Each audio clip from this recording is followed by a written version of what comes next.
dari guru kita kepada Dr. Ustaz Haji Fajar Maulana Ustaz. Silakan. Sallu ala Muhammad. Sallu ala Muhammad.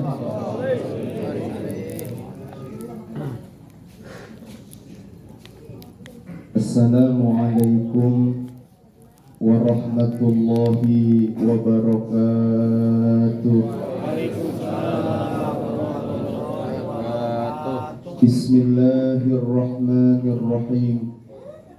Alhamdulillah alladzi khalaqal mauta rahatan lil mu'minin.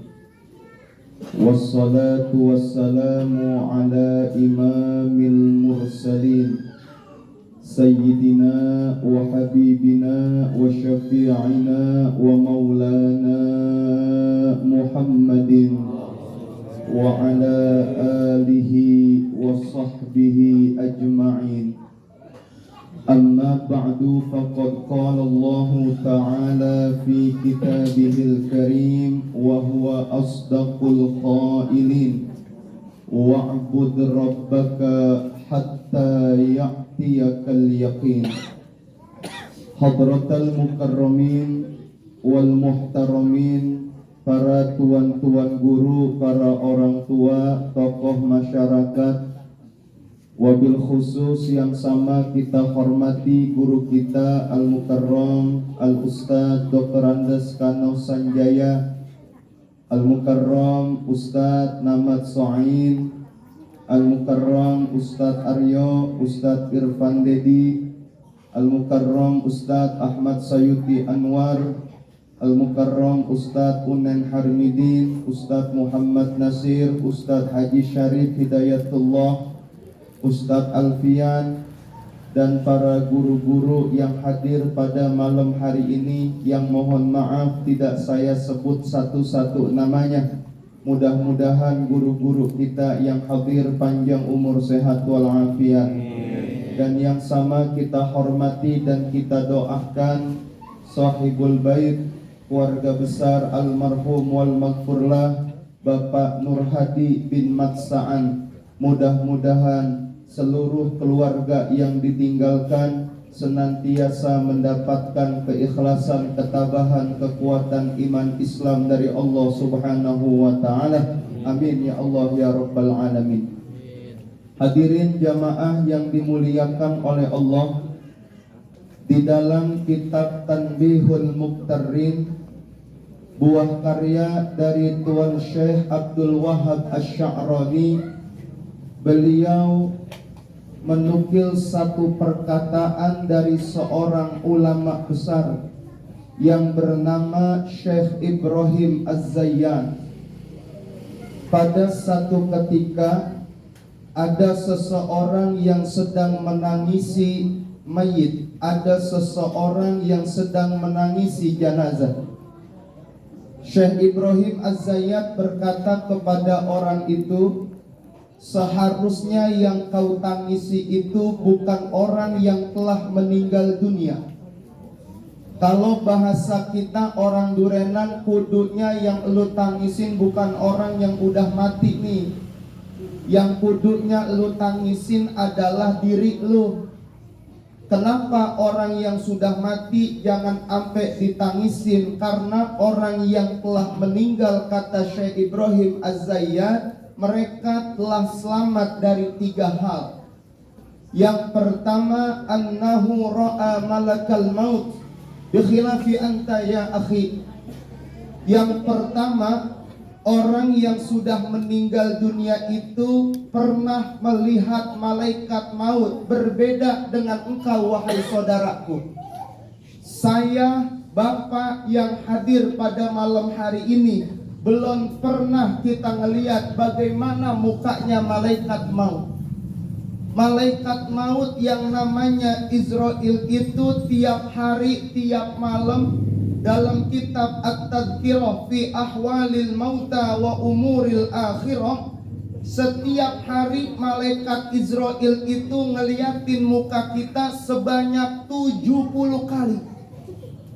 Tiap hari bapak-bapak nih mukanya diliatin sama malaikat Israel 70 kali. Mulai dari bangun tidur, udah belum waktunya, ternyata belum, balik lagi malaikat Israel, turun lagi sehari semalam 70 kali.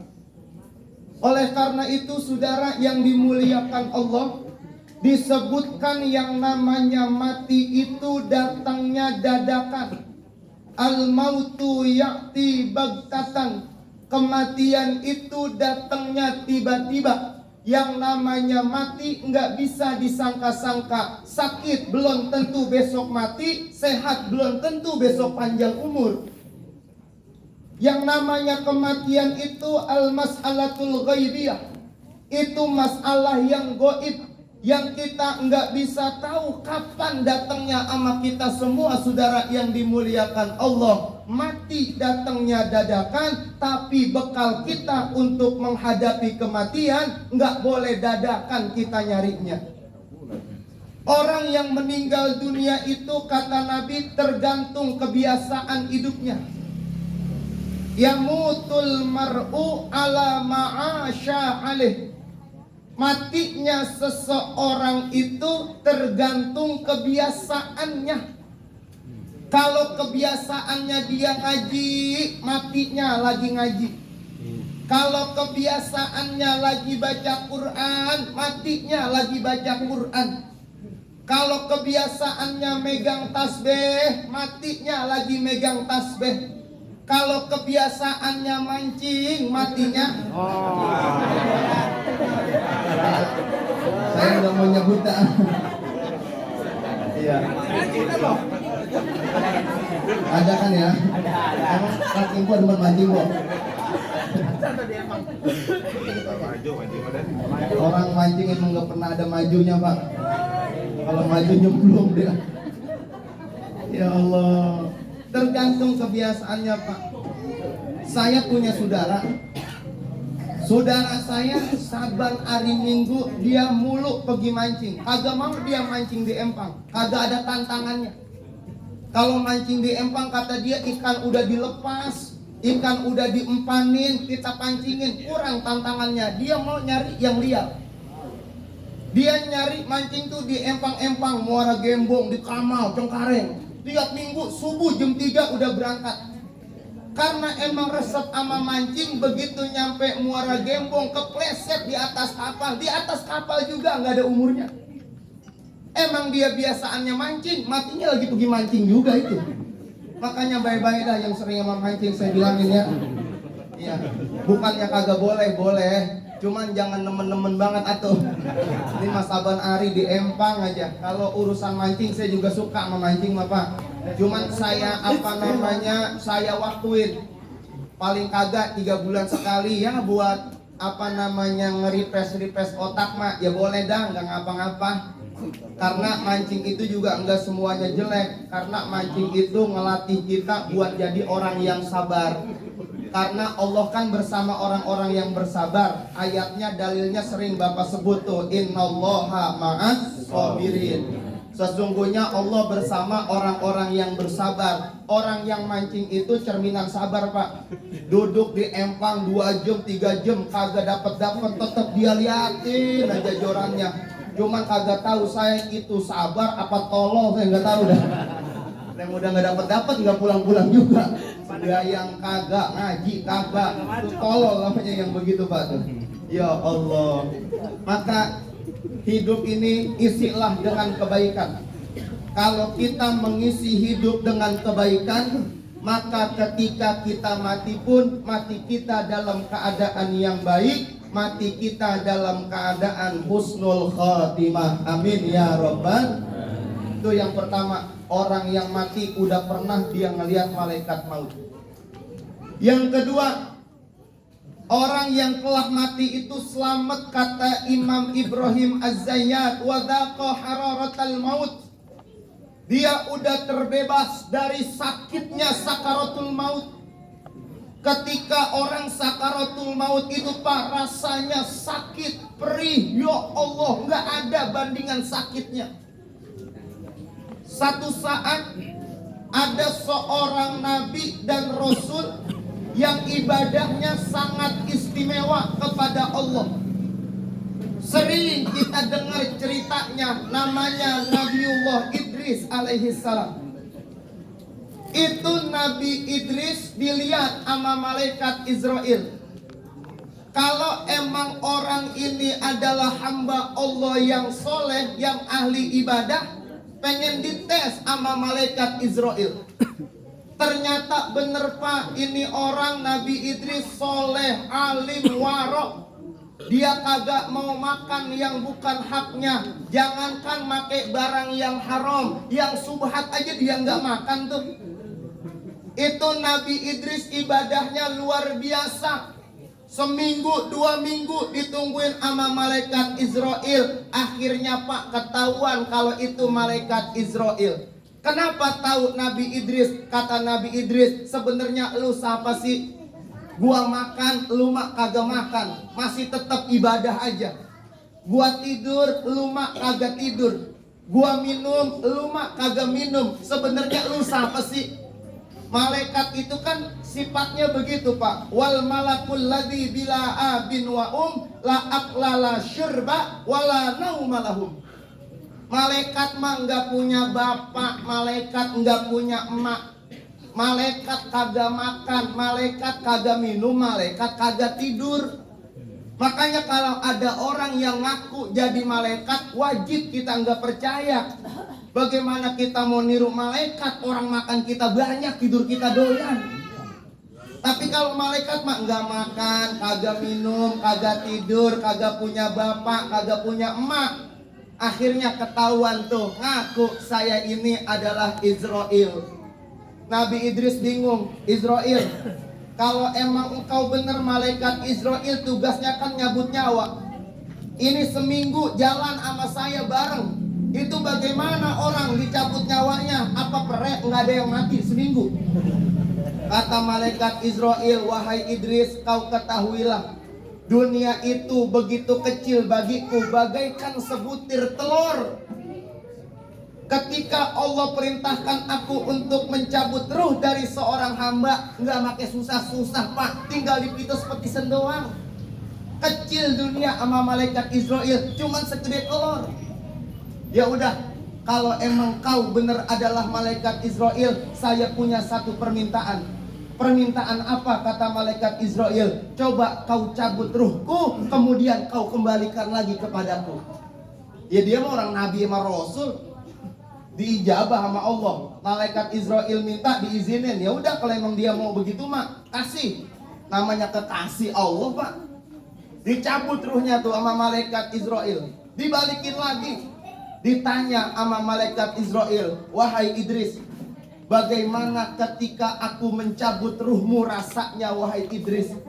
Kata Nabiullah Idris begini Pak, ya Allah wahai Israel, ketika kau cabut ruh dari badanku, rasanya begitu sakit. Bahkan lebih sakit daripada kambing yang dikulitin hidup-hidup.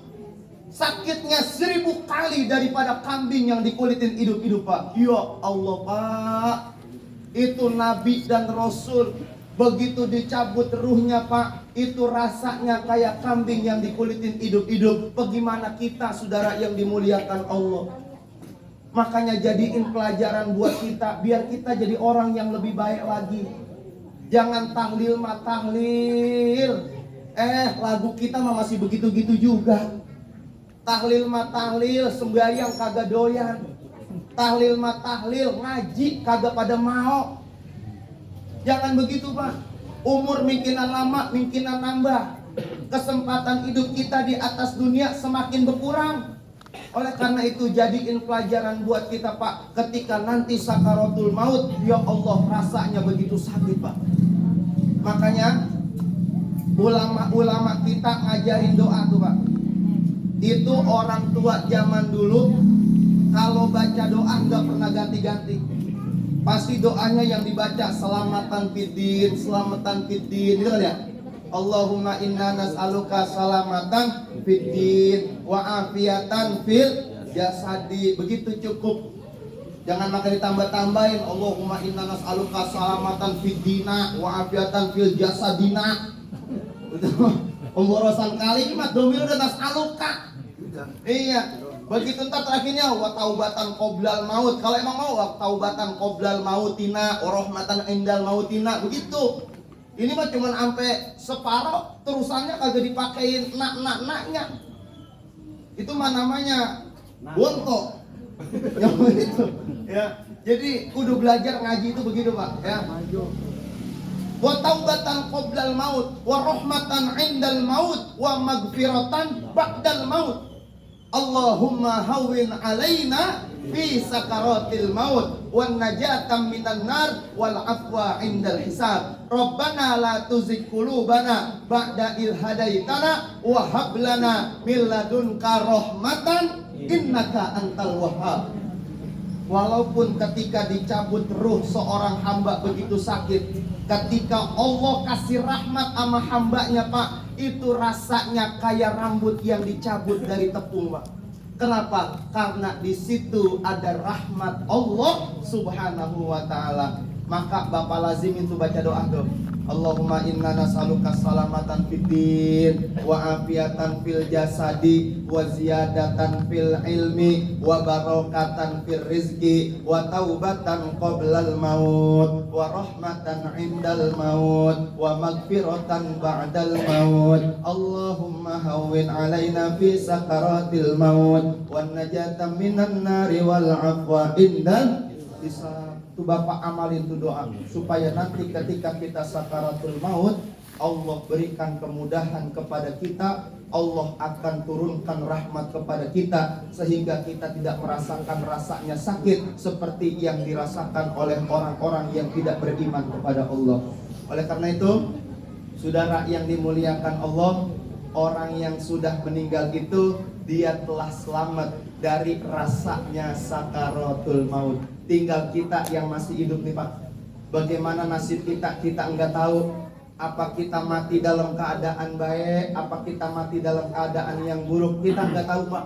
Nasib kita ke depan kita enggak tahu. Oleh karena itu, saudara yang dimuliakan Allah, ayo sama-sama dari tahlilan yang kita lakuin pada malam hari ini, jadiin nasihat, jadiin pelajaran buat kita, biar kita jadi orang-orang yang lebih baik lagi. Yang kemarin malas ngaji, biar rajin sama ngajinya. Yang kemarin malas ke masjid, sekarang biar rajin sama ke masjidnya. Yang kemarin pelitnya 12 setan, sekarang biar nggak pelit lagi. Ini kadang-kadang orang kita pelitnya 12 setan, Pak, nggak hilang-hilang pelit dari zaman dulu. Padahal orang kalau pelit, kata Nabi, biar kata alim, ahli ibadah, kalau pelit, aduullah, musuhnya Allah. Begitu Nabi yang ngomong. Makanya nggak boleh jadi orang yang pelit. Kita punya harta titipan dari Allah, manfaatin untuk belanja di jalan Allah. Besok tanggal 10 Zulhijjah di hari Nahar. Tanggal 10 namanya hari Nahar, 11, 12, 13 namanya hari Tasyrik. Bapak diperintahkan untuk memotong hewan korban. Potong hewan korban. Seumur hidup kita jangan sampai pernah kita nggak korban. Sekali aja mak pernah kita buat korban, Pak. Jangan pakai ngomong kagak mampu saya. Oh, motor di rumah pada kuat beli. Lempengan gidan korban kagak pada kuat. Korban itu bukan karena kemampuan, tapi karena kemauan kita.